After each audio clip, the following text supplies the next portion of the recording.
Pandemic తర్వాత ప్రతి 10 మంది పిల్లల్లో 2 పిల్లల్లో చూస్తున్న సమస్య స్పీచ్ డిలే. స్పీచ్ అనేది ఒక development milestone.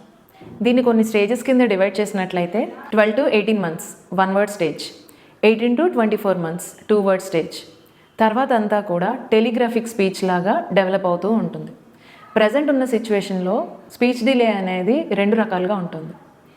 First type of speech డిలేలో పిల్లల డెవలప్మెంట్ అంతా బాగుండి, కాగ్నిషన్ బాగుండి, మెమరీ, ఫోకస్ ఇవన్నీ కూడా బాగుండి స్పీచ్ డిలే ఒక్కటే మాత్రం కనబడుతుంది. ఇది కంప్లీట్గా ఎన్విరాన్మెంటల్ కాజెస్ ద్వారా వచ్చిన స్పీచ్ డిలే.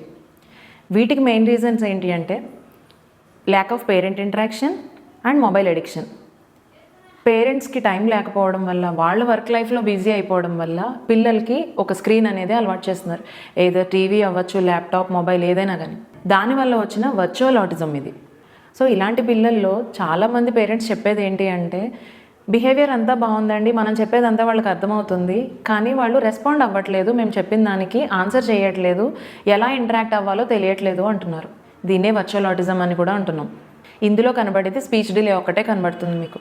స్టార్టింగ్లో ఇది స్పీచ్ డిలే మాత్రమే ఉన్నా కూడా ఇన్ ఫ్యూచర్ బిహేవియరల్ ఇష్యూ కింద మారే ఛాన్సెస్ కూడా ఉంటాయి. ఎందుకంటే మనం అడిగిన దానికి వాళ్ళకి ఎలా రెస్పాండ్ అవ్వాలి అనేది తెలియకపోతే మనం అడిగిన దానికి ఆన్సర్ చేయలేరు కదా.